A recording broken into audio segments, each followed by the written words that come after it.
Hello and welcome. Thank you for joining us today. My name is Adrian Randolph, and I have the pleasure of serving as Dean of Weinberg College of Arts and Sciences at Northwestern University. Welcome to all of you joining us via live stream, including students, faculty, staff, alumni, and friends of the university.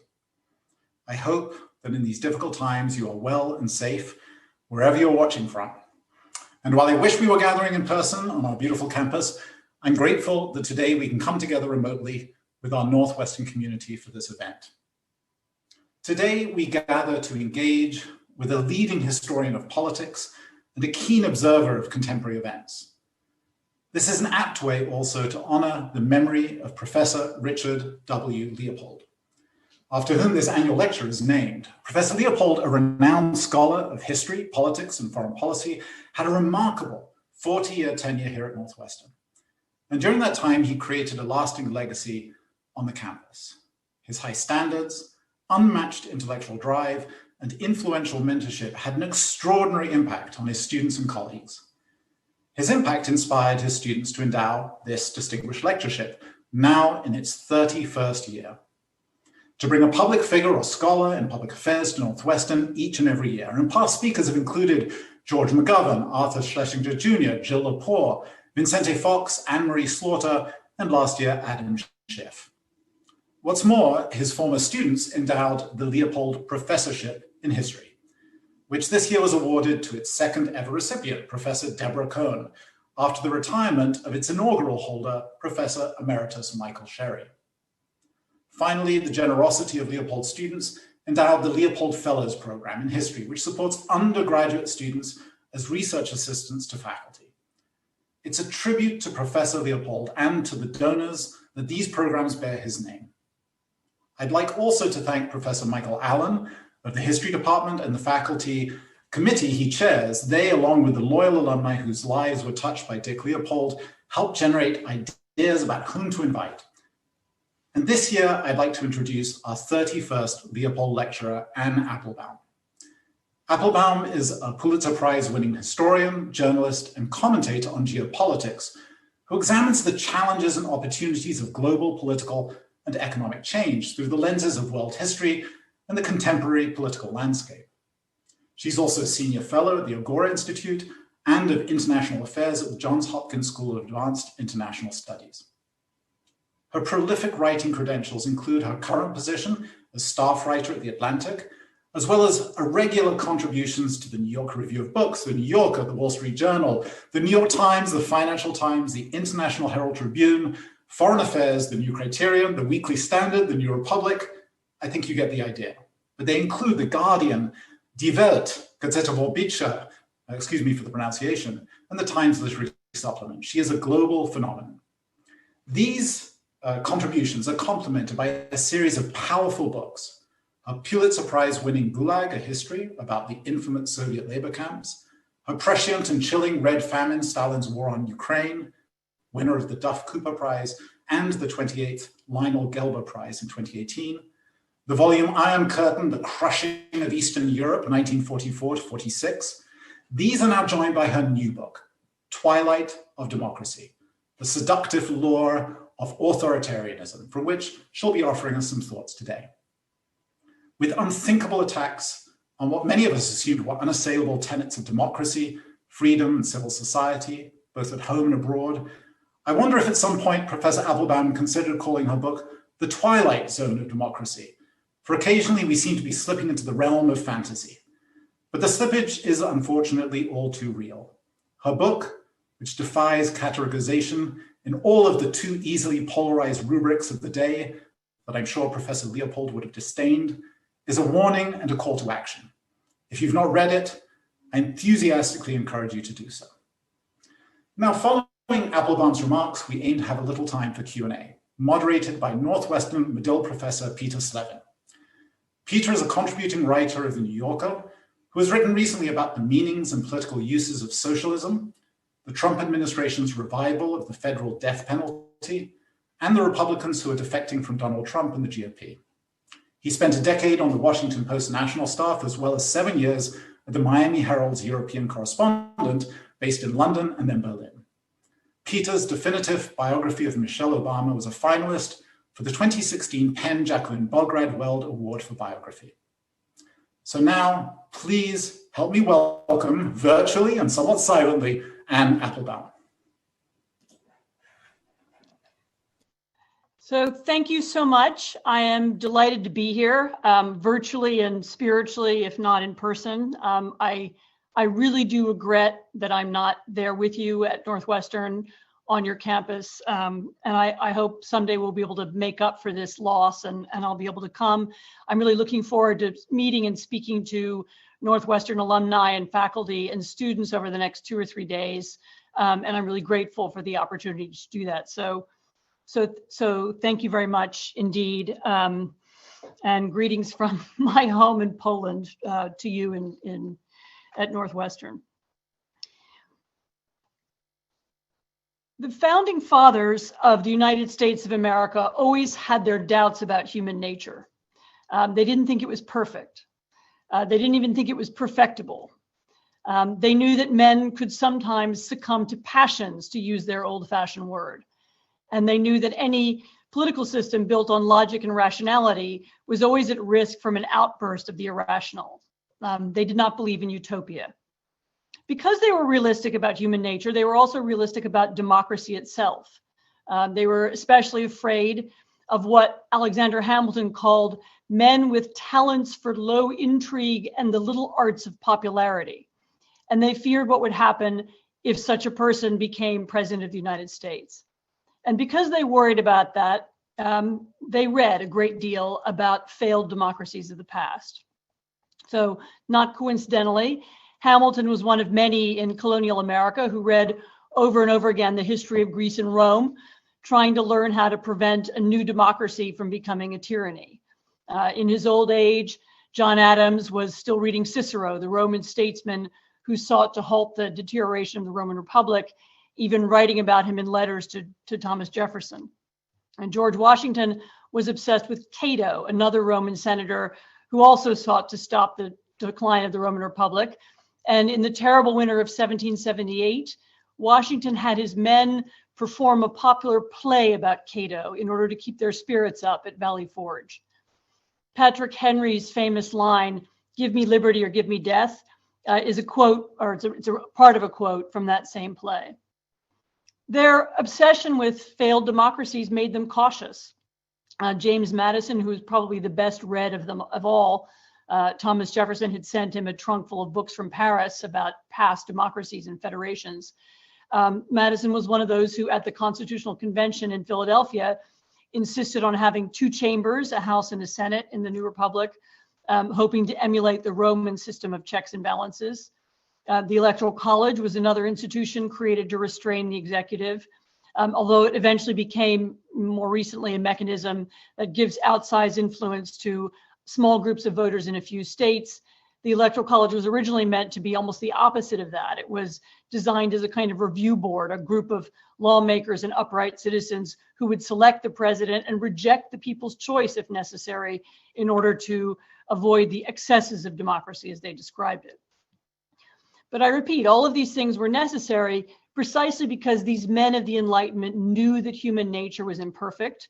Although they wanted to build democracy in America on the basis of rational debate, reason, and compromise, their beloved classical authors taught them that history was circular, that people are flawed, and that special measures might at some point be needed to prevent democracy from sliding back into tyranny. But at the same time, they were optimists. They were extraordinary optimists, and they believed that democracy in America was at least worth a try. And indeed, optimism about the possibilities of government has been coded into our political culture since 1776. In that year, it was not at all self-evident in most of the world that all men were created equal, nor was it obvious in 1789 that we, the people, were capable of forming a more perfect union, or even that we, the people, were capable of governing ourselves at all. Nevertheless, that small group of men clustered on the eastern seaboard of what was then a wild continent wrote those words and then built a set of institutions designed to make them true. Neither then nor later did their lofty words always reflect reality, and neither then nor later did their institutions always function as intended. But over time, the words proved powerful enough and the institutions were flexible enough to encompass ever larger circles of fully vested citizens, eventually including not only men but women, people without property or wealth, former slaves, and immigrants from every culture. And when the institutions failed, as they sometimes did, the words were recited and repeated in order to persuade people to try again. So Abraham Lincoln spoke of America as the last best hope on earth, and Martin Luther King Jr. dreamed that one day this nation will rise up and live out the true meaning of its creed. We hold these truths to be self-evident, that all men are created equal. From the beginning, there was also a conviction that this new nation would be different from others. Thomas Jefferson believed that democracy in America would succeed even when it had failed in France, because the unique history and experiences of Americans had prepared them for it. Others, from de Tocqueville to Ronald Reagan, reinterpreted this so-called exceptionalism to mean different things. But in at least one sense, American identity really was unique, or at least different from the European version that it had evolved out of. American identity was never explicitly connected to a single ethnic identity with a single origin in a single place. And it was always linked instead to those founding ideas. So even Reagan's 1989 Shining City on a Hill speech, this was a speech remembered as the peak moment of American greatness rhetoric. Even that speech clearly evoked America's founding documents and not American geography or an American race. Reagan called on Americans to unify not around blood and soil, but around the Constitution. And this is a quote, "As long as we remember our first principles and believe in ourselves," he said, "the future will always be ours." And yet, from the very beginning, there were also always alternatives available. There were different versions of what America is or should be, different definitions of the nation. There have always been groups whose dislike of these American ideals ran very deep, reflecting more than mere exhaustion with the government of the day. So since 1776, some people have always found the American project naive or frightening or oppressive or false.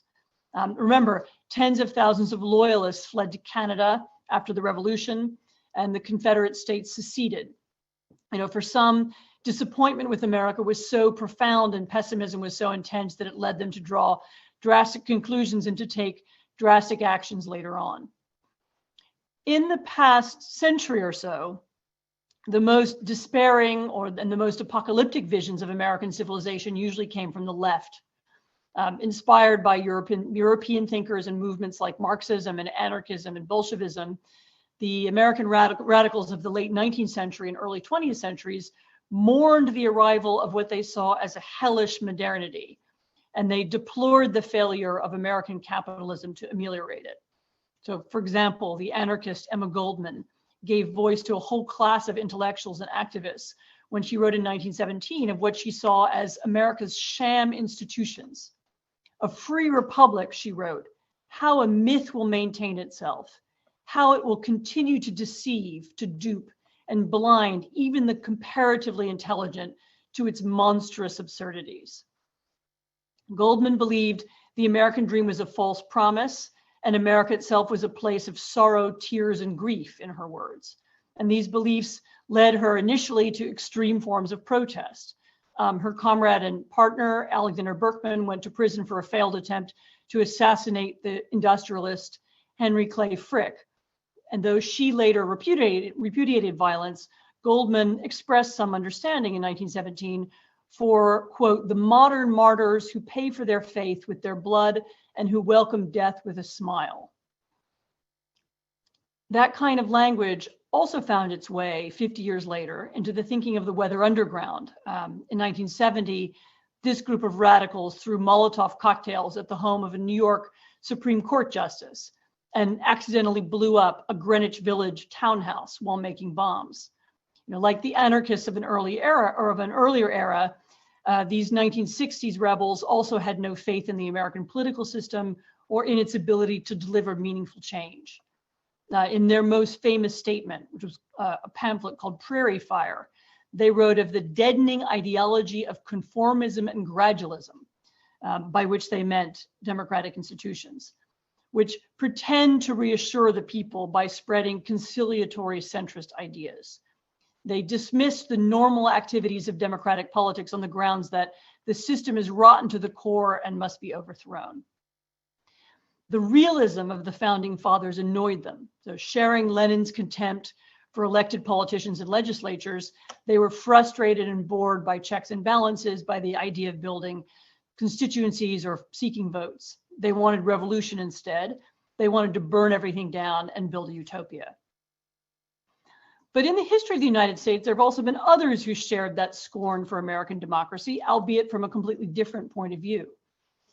The left scorned realism, favoring revolution instead, and a part of the right, by contrast, scorned optimism. And towards the end of the 20th century, some on the American right became disappointed by what they perceived as the moral depravity, the decadence, the racial mixing, and above all, the irreversible secularism of modern America. And they became deeply pessimistic. The writer Michael Gerson, who's an evangelical Christian as well as an acute analyst of political Christianity, has argued that a part of the evangelical community now genuinely believes that America is lost. And if you listen to them speak, you can hear his point.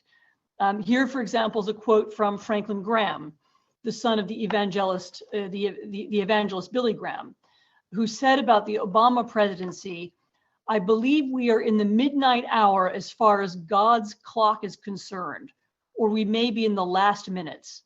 When you see how quickly our country is deteriorating, how quickly the world is deteriorating morally, especially during this administration, we have seen that it has taken like a nosedive off of the moral diving board into the cesspool of humanity."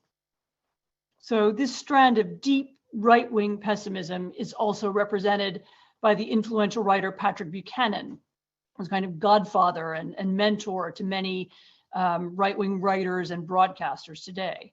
And Buchanan is not an evangelical Protestant, but he's rather a Catholic who shares the same apocalyptic worldview. 20 years ago, Buchanan made a notable speech lamenting the loss of what he called the popular culture that had undergirded the values of faith, family, and country, the idea that we Americans are a people who sacrifice and suffer together and go forward together, the mutual respect, the sense of limits, the good manners, all gone. In more recent versions of this lament, he's been more specific about his cultural despair, as he was, for example, in the spring of 2016, linking it to his sense of white cultural decline. Again, this is a quote. This is Buchanan. "In the popular culture of the 40s and 50s, white men were role models. They were the detectives and cops who ran down gangsters and the heroes who won World War II on the battlefields of Europe and in the islands of the Pacific. The world has been turned upside down for white children. In our schools, the history books have been rewritten and old heroes blotted out as their statues are taken down and their flags are put away." By contrast, he has spoken of his disgust with the multicultural, this is a quote again, multi-ethnic, multiracial, multilingual, universal nation whose avatar is Barack Obama. Just as there was left-wing disappointment, there's a farther fringe of right-wing disappointment too. Some of those who live on the extreme edges of the far right have also been attracted to violence. I'm not going to rehearse here the story of the Ku Klux Klan or the Oklahoma bomber Timothy McVeigh and the Charleston shooter Dylan Roof, because every day myriad individuals and militia movements continue to plot mass murder and crimes in the name of rescuing a fallen nation. In 2017, an Illinois militia set off a bomb at a Minnesota mosque.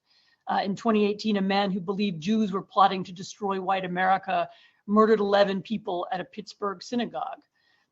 Just today, we learned of a plot to kidnap the governor of Michigan. And like the left-wing attempts to assassinate leading Americans, these plots are also inspired by the conviction that democracy is worthless, that elections cannot bring real change, and that only extreme and desperate actions can stop the decline of a certain vision of America. Now, for a long time, these movements of the far left and the far right had very little to do with one another, but they remained latent in American society.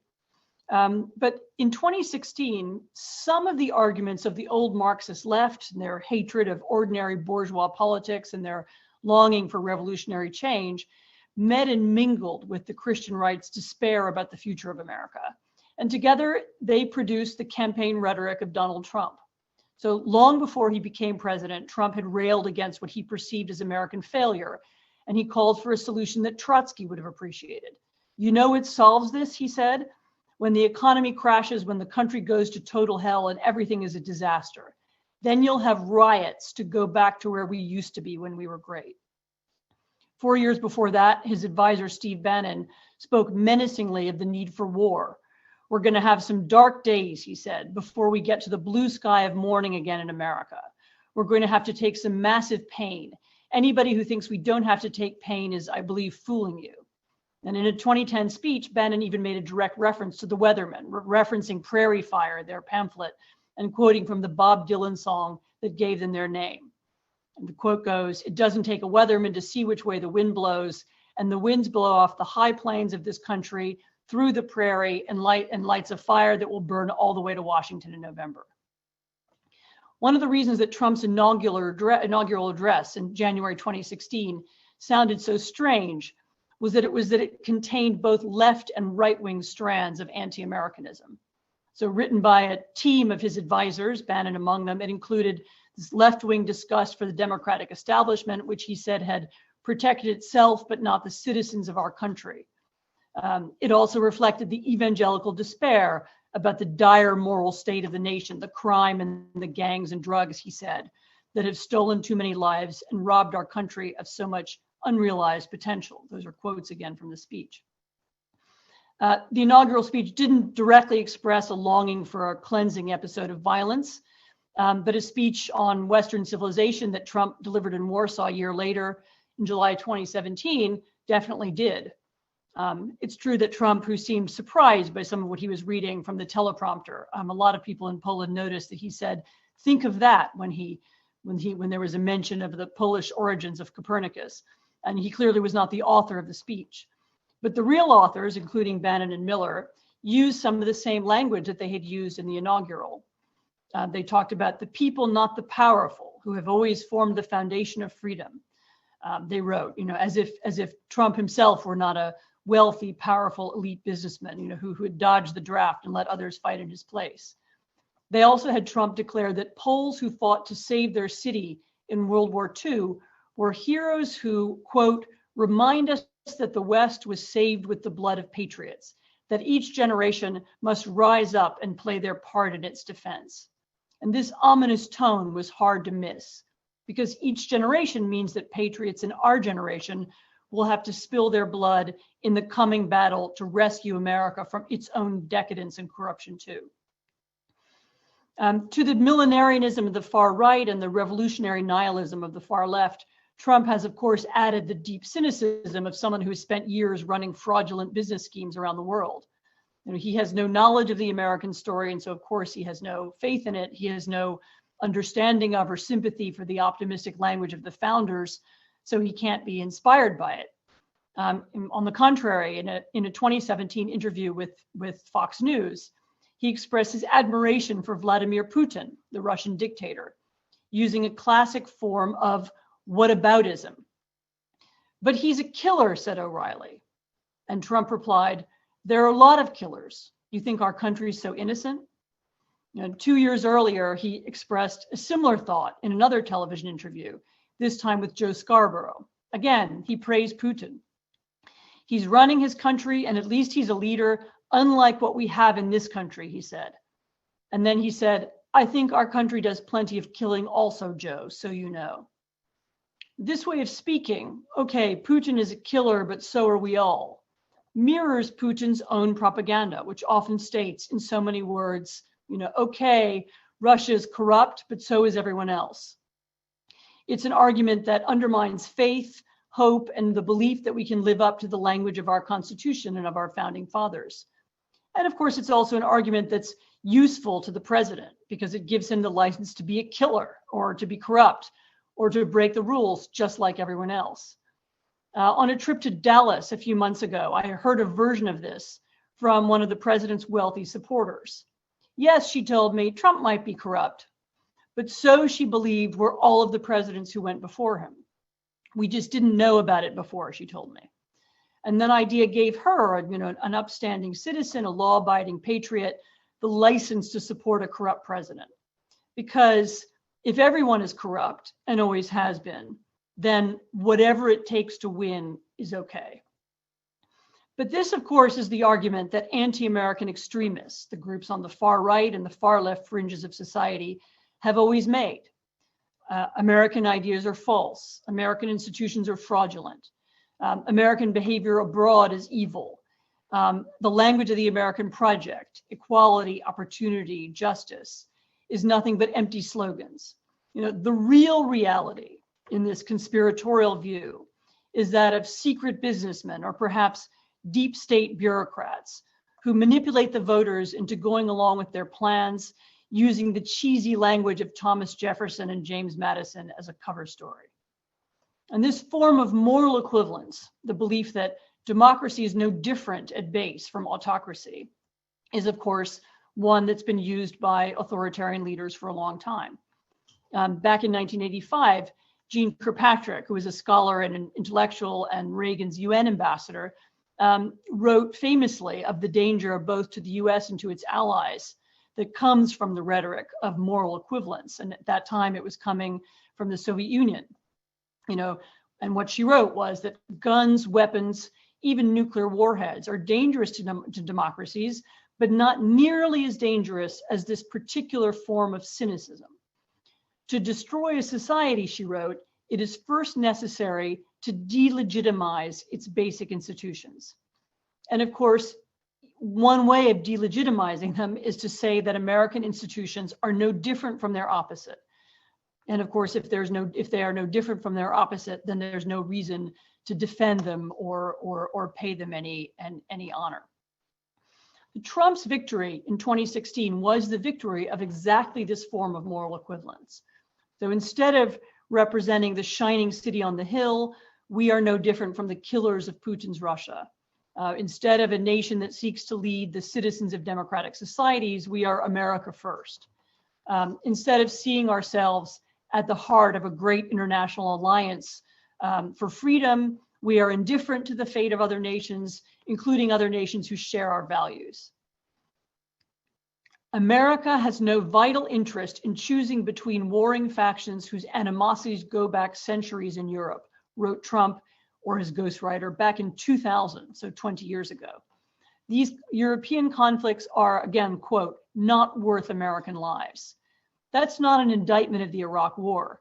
That's an indictment of America's involvement in the world going back to the beginning of the 20th century, an indictment of America's involvement in 2 world wars and the Cold War, a return to the xenophobia and inward-looking isolation of the 1920s, the era when, of course, Trump's father himself was arrested for rioting with the Ku Klux Klan. And this is what Trump's presidency has proven. Beneath the surface of the American consensus, the belief in our founding fathers and the faith in our ideals, there lies another America. It's Buchanan's America, it's Trump's America, one that sees no important distinction between democracy and dictatorship. And this America has no special democratic spirit of the kind that Jefferson once described.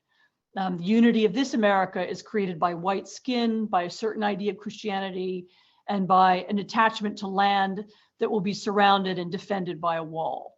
And this America's ethnic nationalism resembles very much the ethnic nationalism of older European nations, the same ethnic nationalism that the founding fathers sought to escape from.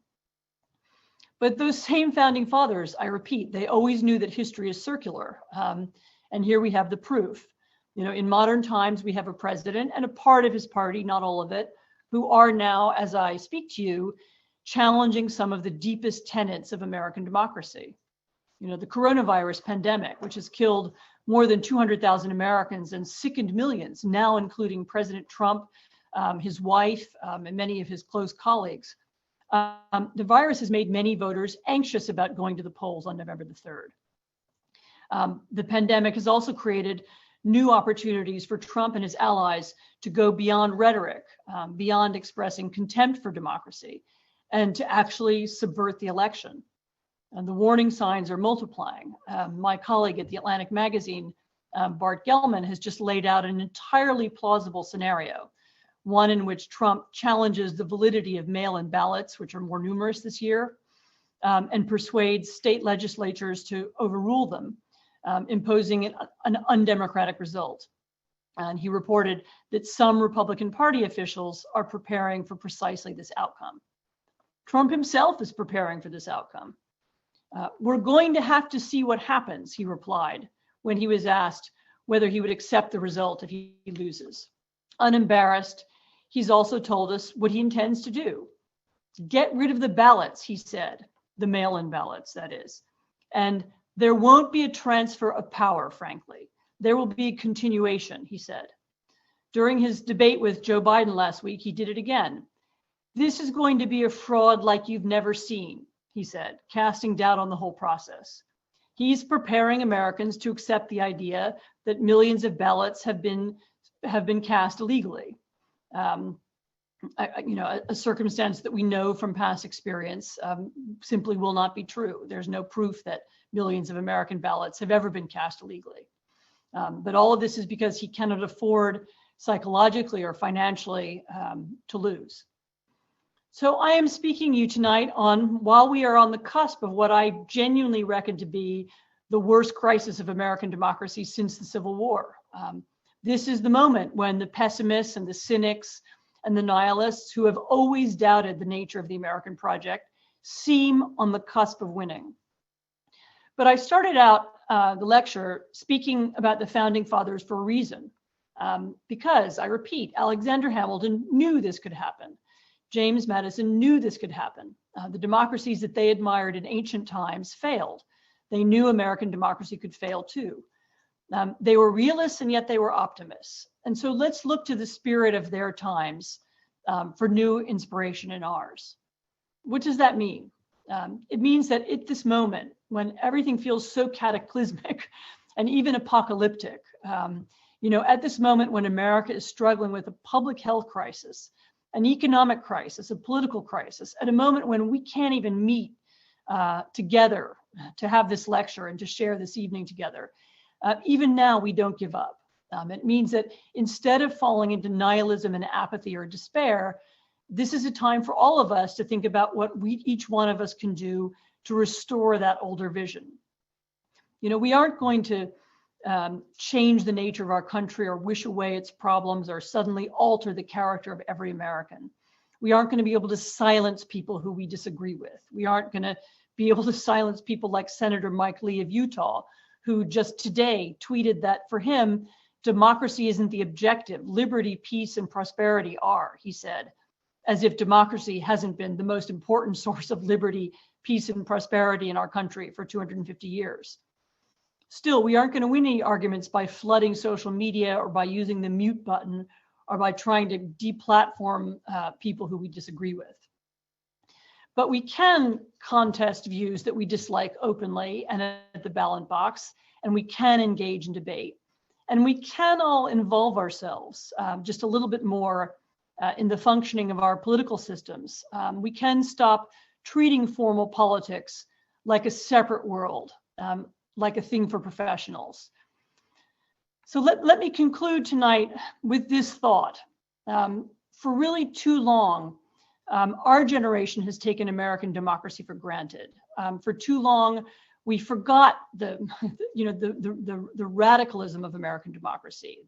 We forgot that the founding fathers knew from the beginning that it could fail. And for too long, we've treated American democracy as if it were something like tap water, just something that emerges from the wall through no special effort of our own. Maybe now it's time to think about it differently. Maybe it's time for Americans to think about going to fetch the water from the well, to carry it home, to boil it before drinking, to put some effort into our political system the way people in other kinds of democracies have always known they had to do. Maybe it's time for all of us to join political parties or to run for something, for a school board or a county council. Maybe it's time to volunteer as a poll worker in the elections a few weeks from now. Maybe it's time to join a phone bank or to support one of the many organizations that protect voting rights. Maybe it's time to do something even more mundane.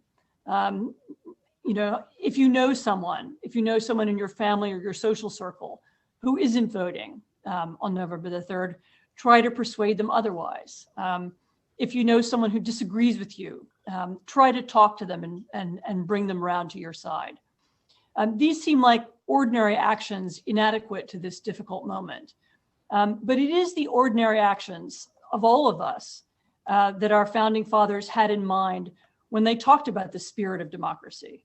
So let's use this opportunity to reform and restore and breathe life into the institutions that they created between now and November 3rd. And let's keep doing so afterwards, no matter what happens after the election. Thank you very much.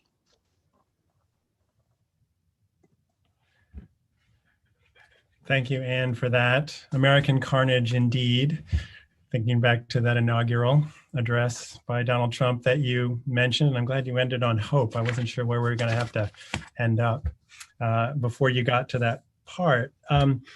You write, somewhat frighteningly, in your book that given the right conditions, any society can turn against democracy. And just today on Fox News, President Trump called on his attorney general to indict his political opponent, Joe Biden. And you mentioned this tweet by Mike Lee, Senator Mike Lee, a Republican of Utah. And the full tweet was, "Democracy isn't the objective. Liberty, peace, and prosperity are. We want the human condition to flourish. Rank democracy can thwart that." You tweeted about that this morning, and you said, "And there it is," and asked us to remember Putin's implicit promise to Russians. I'm wondering, what does this tell us? And ultimately, how serious is this threat to American democracy that you're focused on? So as I said in my remarks, I think this is extremely serious. I think we are at a moment that's really comparable only to the crisis of the Civil War in terms of political, as a political crisis goes. We might have had worse economic crises. We've been at war, but nothing quite like this compares in our history. And what you're seeing and hearing is a part of our political establishment, a part of the Republican Party, fearing that it's going to lose, knowing that it's going to lose a Democratic ballot, seeking to undermine that ballot, and even seeking to undermine the idea of democracy, as Mike Lee did, in order to prepare their electorate for something different. Whether they will be able to do this, I can't tell you right now, 4 weeks in advance. But that they are preparing it, that they are preparing to find ways to steal the election, to say that the mail-in ballots are illegal, to find a different way of using the Electoral College, to undermining the result. That they are preparing to do this is absolutely clear. And just to step back and give you an international context, this is not a new or original tactic. This is something that would-be authoritarian leaders, so-called illiberal Democrats or illiberal leaders, have often done in advance of elections in order to disqualify them in the eyes of their voters. And so this is I absolutely think it's the worst crisis, in contemporary history. And that it is happening in this country is so startling to so many of us. I was really struck by the comment that you attributed to Jeane Kirkpatrick, the former ambassador to the UN, when you said to destroy a society, it is first necessary to delegitimize its basic institutions. And you've illustrated such a clear case when it comes to voting. What's to prevent the Donald Trumps and William Barrs and Mike Lees and Mitch McConnells from succeeding? So we are not Belarus, and we have a lot of institutions that are there to do precisely that. I have a close friend who I argue with a lot, who thinks that I underrate the degree to which institutions have held in Donald Trump. The courts that have nullified some of his executive decisions, the House of Representatives impeaching him. the investigations that have gone on into him and to some of the people around him, that all of those are evidence that at least parts of the system still work. Let's not forget that to steal the election, there would have to be cooperation at many levels down, including from state legislatures and local politicians who we have no reason to think that they will follow Trump's lead. So there are breaks in the system lower down. There may also be a break higher up.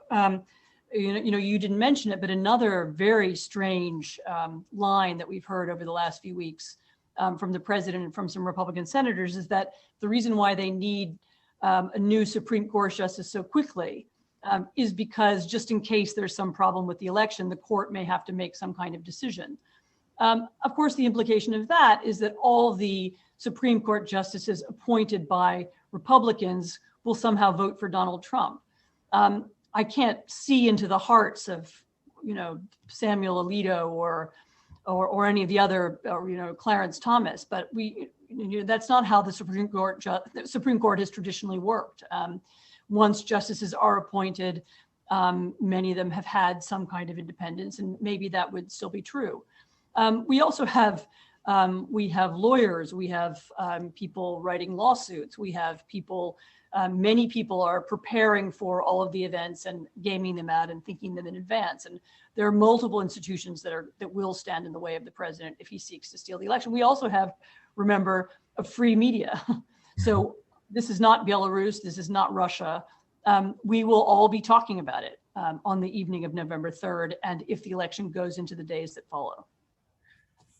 One of the most interesting things you do in your book is you talk about how authoritarian leaders cannot do it alone, that they really can't operate, they can't steer the ship of state alone, and they emerge with helpers, with enablers. I think one of the things that has been most puzzling, maybe shocking to many in this country, watching Donald Trump's last 4 years, is the number of powerful people who have not stopped him.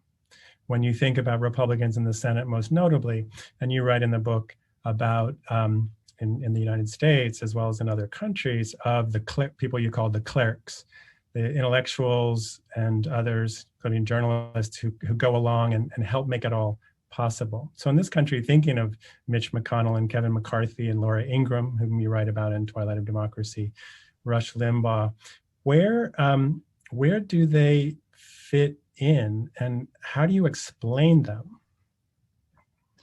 So this is the long answer to that question is in my book. It's also in a long article I wrote for The Atlantic a few months ago on collaboration and collaborators, going back in history, actually, not just looking at the present. And you start with a party in your home in 1999 when everybody seemed to be sort of on the same side. The book starts with a party in my home. Actually, I'm speaking to you from that house. So this is the book starts with a party in my house, and it talks about some people who were there. This is 20 years ago, who have subsequently been part of helping to bring to power and then keep in power a far-right Polish government that we now have. And the book seeks to explain them and then seeks to explain some of the other characters who you have described. I mean, I don't want to generalize, as I said, because both the book and the article are long answers to the question, but almost all of the people who we're talking about are people who are deeply disappointed. And some of them are disappointed personally with the course their careers took or the role they played. Some of them saw Trump or Trumpism as a way to come to power or get power they felt they'd been denied by a Republican establishment that had left them out in the past. Some of them are disappointed with America in the ways that I described in my talk. They feel that America is morally degenerate. It's no longer what it used to be. It needs radical reform. All of its institutions should be tossed out. And they are pessimistic. They don't think that the institutions of American democracy can or should be saved. So they share this disappointment, personal and political, And that's probably the note or the theme or the idea that links them together. I mean, disappointment plus opportunism plus fear of being attacked by Trump plus desire to keep whatever job it is that they have or to get a better one. This is the combination of feelings and instincts that goes into that kind of collaboration. And I should say, as I've said elsewhere, that those are the same feelings and instincts that have always gone into collaboration, whether it's collaboration in East Germany or in Vichy France or in any other place. I mean, one of the real oddities of this current Republican leadership is that even the thing that they thought Trump was, in other words, even the populist rhetoric that he first came to power using, he isn't. He turns out not to be a populist. He's a Trumpist. I mean, all of his whether his foreign policy or his domestic policy, it's all in service of himself and his family and his financial interests. It's not really in service of America. So in order to go along with him, these Republican senators and cabinet members, in some cases journalists, have to give up on their previous faith in America and American democracy. And as I said, the fact that they've agreed to do that is, I think, what makes it possible to compare them to collaborators in other kinds of political systems. People who go along with something they know to be wrong. In writing about collaborators, you've had a chance, in looking at collaborators through history, you've had a chance to see what becomes of them later. If the idea is that Republicans in particular in Congress and on the airwaves see Trump largely as a vessel, a vehicle, what do you imagine becomes of them once Trump has left the scene? That's a hard question. I mean, I'm afraid the answer to it depends almost entirely on how he leaves the scene. And so if there is a Biden landslide on November the 30th, which is possible, I don't say it will happen. I'm just saying if you look at the polls, it's possible. And if the Senate goes Democratic as well as the House, then you might see at least a part of the Republican Party beginning to perceive the Trump era as a mistake and as an error that needs to be rectified. And then you might have an argument inside the party casting out the collaborators and the people who made this mistake.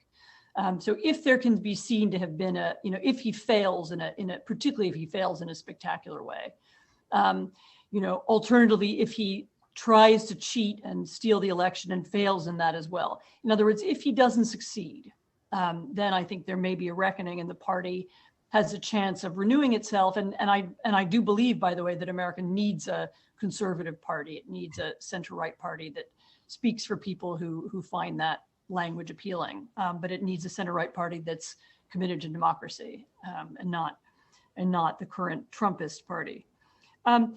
If it's a close race, perhaps if Biden wins by just a little bit and the Republicans keep the Senate, and of course if Trump wins, then I think you will see Trumpism living on inside the party.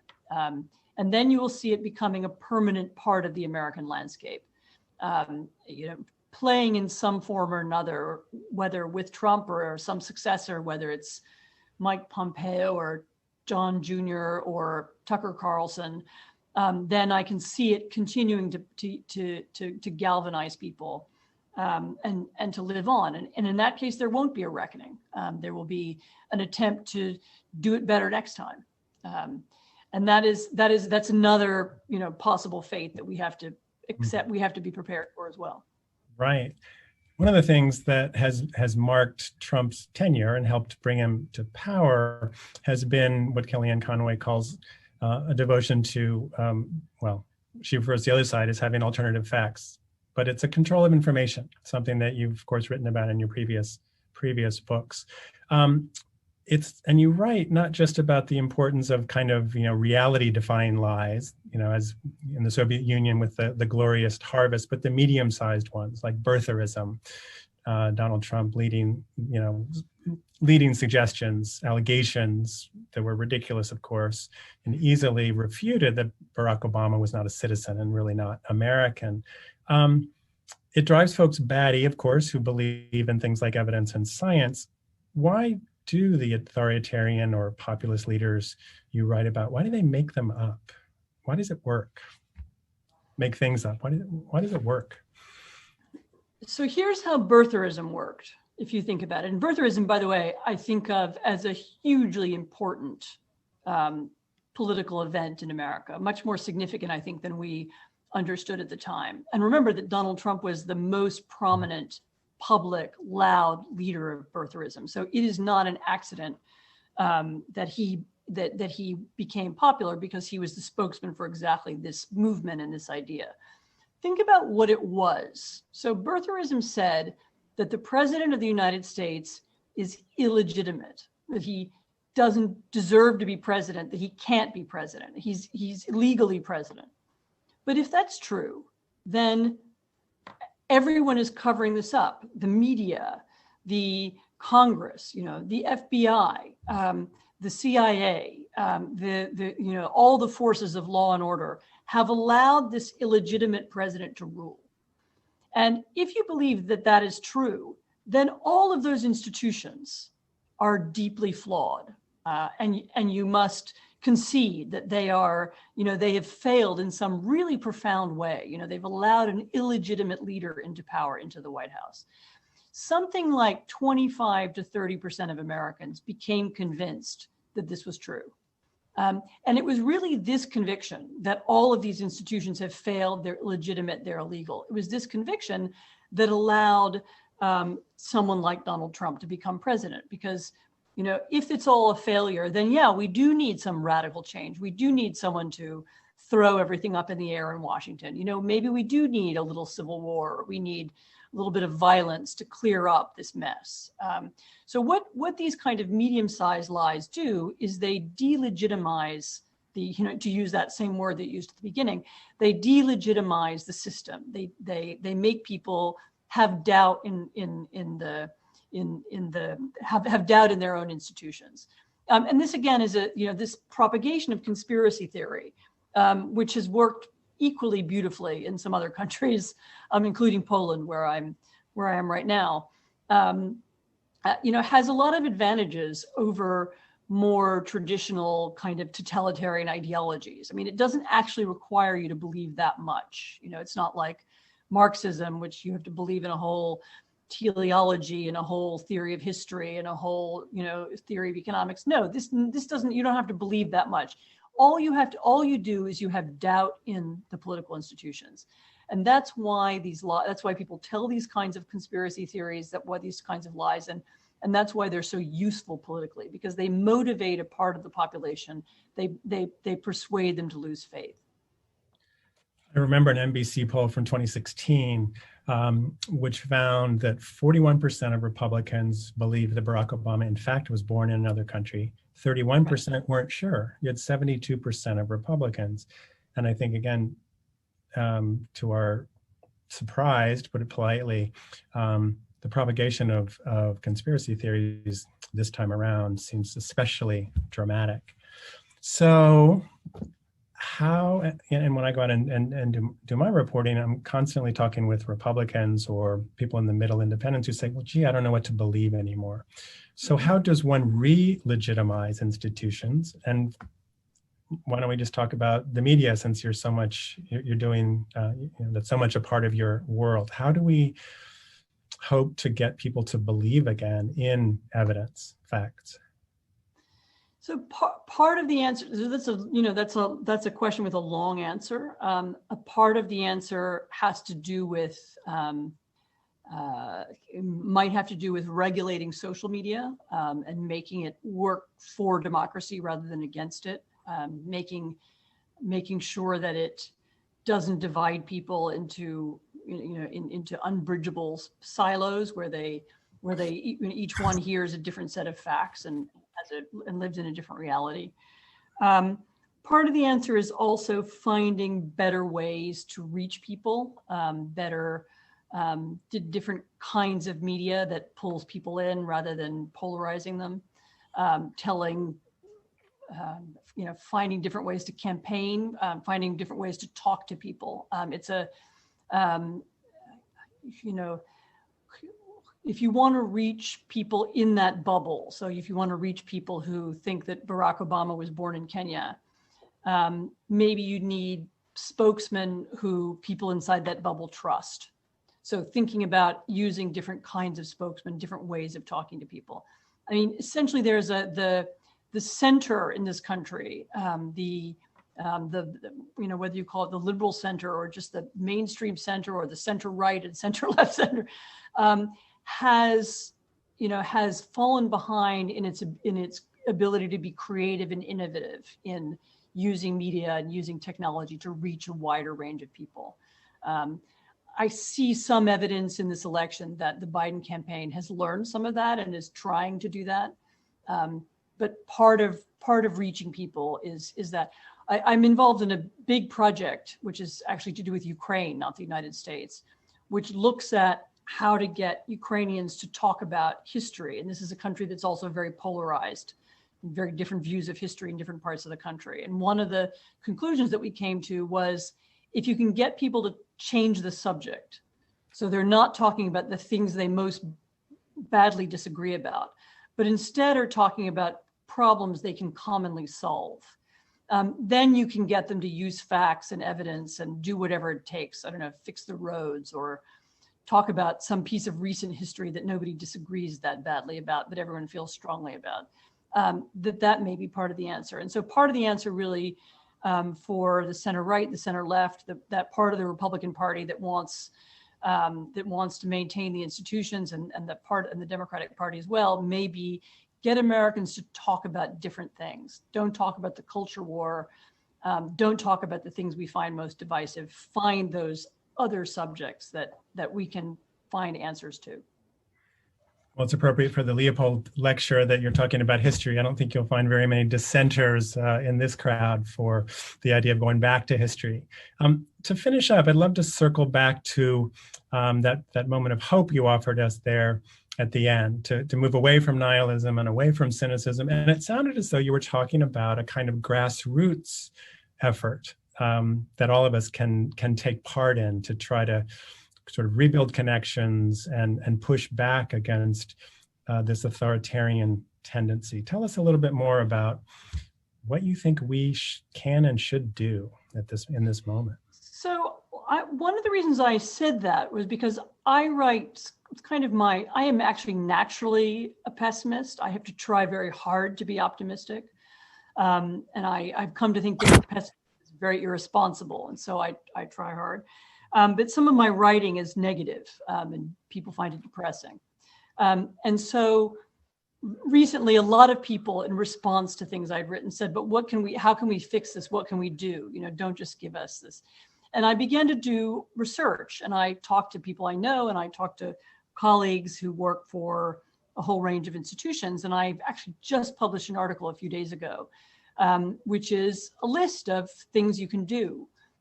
Because having worked in new democracies and democratizing democracies all over Europe, in particular over the last couple of decades, one of the things that's become clear to me is that civic engagement and civic involvement really can make a difference. They can change the complexion of a conversation. They can influence people in power. I mean, even authoritarians have to react to the public, and they have to react to public opinion. And the only way that public opinion changes is through this engagement. And so just in a few days research, I uncovered 24 different organizations from Protect Democracy, which is a brilliant group of lawyers who have been trying to expand and protect voting rights over the last couple of years. And they're one of the groups of people who are preparing for November the 4th. I found a group called, Pizza to the Polls, which will, if you're standing in a very, very long line to vote, you can call a number and they will deliver free pizza to people standing in line to vote to cheer everybody up and make sure everybody stays there and waits. There are dozens of organizations that do phone banking, not just for political parties, but also for people who don't know how to vote or who are confused about absentee ballots. You can work for one of those. You can become engaged that way. You can be a poll worker. You can drive people to vote.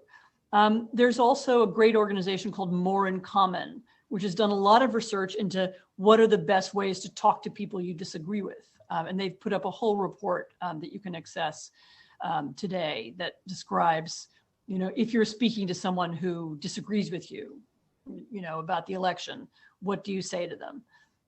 So there really is a lot of research and a lot of work that's gone into creating this huge range of organizations. And if enough people join them, and if enough people start thinking about these things, particularly in advance of this election that might be stolen, then I think there's really a chance that our voice can be heard in a way that's meaningful on November the 3rd and afterwards. You've given us some marching orders, and for all of the sometime pessimism that you're offering, is it not just extraordinarily fascinating too? What's going on for you as a writer and as an historian, and for all of us? I want to thank you for spending this time with us today. I also want to thank our many alums and faculty, students, and staff who joined us, and to many of you who made all of this possible. Thank you very much all for being here. And thank you, Anne.